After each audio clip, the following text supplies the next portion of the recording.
NATO leaders were hearing from the U.S. that Russian President Vladimir Putin and the Russian military is literally weaponizing winters, is the expression they're using, because they're literally turning the cold into a weapon, targeting not just Ukrainian soldiers, but its entire civilian population. We're talking, millions of people who have no idea whether or not they'll have heat throughout the entire winter. So this really is a dramatic issue, one that is a humanitarian crisis waiting to happen.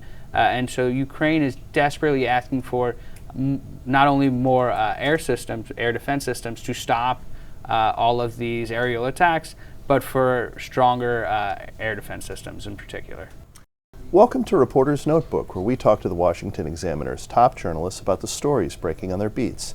I'm Jim Antle. I'm joined today by defense reporter Mike Brest. Mike, the United States is considering doing something to enhance Ukrainian air defenses. What might that be?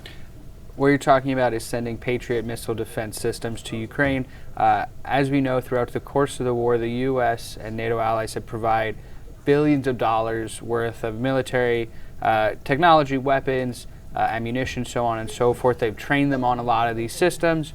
But the U.S., even to this point, has been hesitant to send some of its most important, most powerful weapons, just for a number of reasons. One of them being they're afraid of potential escalation in the war, right. From Russia's perception. If the U.S. is giving Ukraine weapons that Ukraine can use to hit Russian territory, and they do that, that could be viewed through a Russian lens as a significant escalation and a U.S. entrance into the war.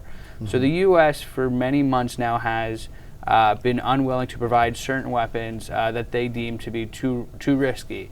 Now, the administration would say that everything that they have provided has been effective and the Ukrainians have used it well to their benefit, and that everything is going accordingly. Right. Now, we are hearing, given what's happening on the ground in Ukraine, that there are conversations being had about specifically the Patriot missile system, which there is no indication, there's an announcement anytime soon, but there are talks that it's on the table at this point.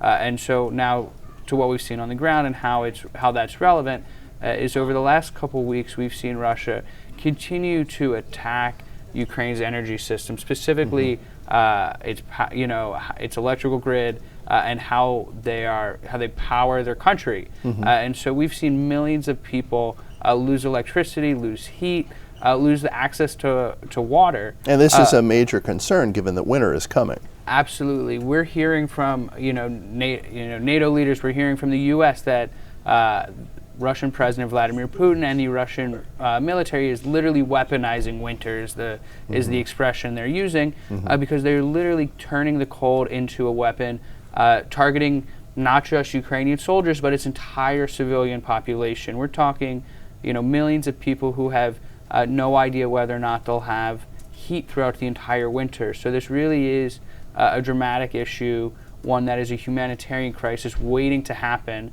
And so Ukraine is desperately asking for not only more air defense systems to stop all of these aerial attacks, but for stronger air defense systems in particular. And there's also been requests that the United States and NATO allies seem willing to grant for some money to help with repairs of the damaged infrastructure from the Russian attacks. Absolutely. The Biden administration earlier this week announced a pledge of more than $50 million, all of which would be dedicated to helping Ukraine fix its energy grid right now. We're talking thousands of generators have already been provided, and more of them are on the way. We're talking about generators to keep hospitals running, talking about generators for schools. We're talking about everyday life and death things for Ukrainian civilian population. And the U.S. is, as I said, dedicated $50 million in this latest tranche to helping do that.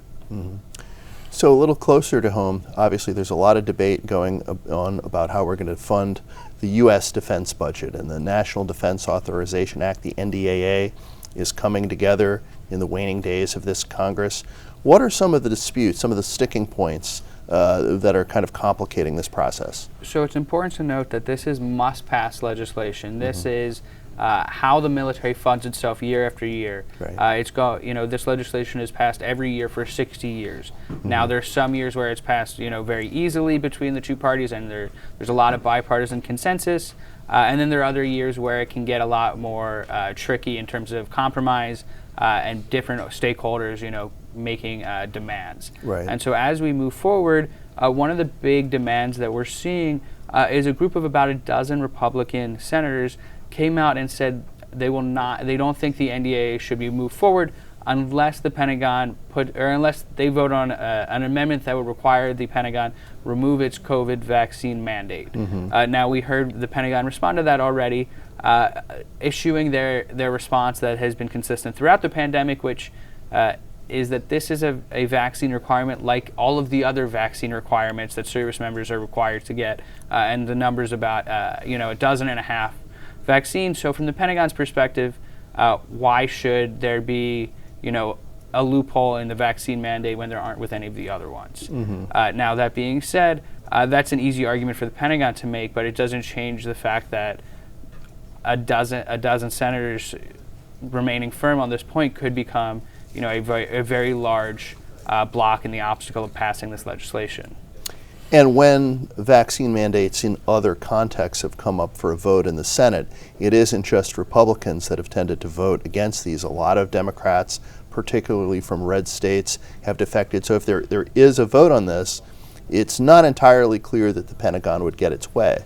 Not only that, but we're talking about more than roughly 20,000 soldiers who have already been separated for refusing to get the vaccine. Right. And we're talking about that, and it's not in a vacuum. We're talking about it in a larger context of there being a massive recruiting shortage in the military right now.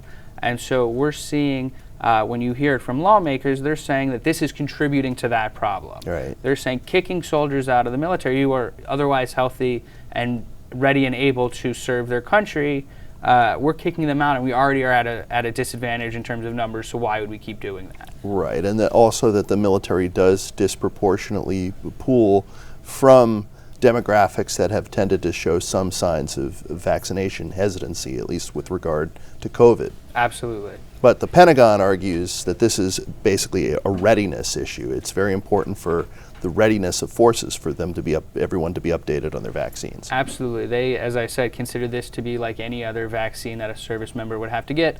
Now, there are one or two that a service member may be required in addition to the standard, depending on where they may be deployed to. But by and large, all service members are required to get roughly 18 shots. And so from the Pentagon's perspective, they see no difference between the COVID vaccine and any of the others. And so Democrats did retain the Senate, so they'll have the majority there next year. But this will be the last NDAA that goes through with a Democratic House? Absolutely. As we know, the Republicans will take control of the House as we get into the new year. And we've already started to see some talks from soon-to-be committee leaders, ranking members, about what their plans hold in store. We heard from the soon-to-be head of the Armed Services Committee this week talk about how the vaccine mandate isn't one of his main priorities. Right. His main priority is making sure that the military is ready to fight a war should it need to be. And we heard that sentiment echoed a lot by other members of the committee who said that readiness, being able to take on China and being able to restock U.S. supplies that have dwindled as we're helping Ukraine Right. are some of the major priorities that they see for the next 2 years. Thank you, Mike. You can read Mike and the rest of our national security team's coverage at WashingtonExaminer.com.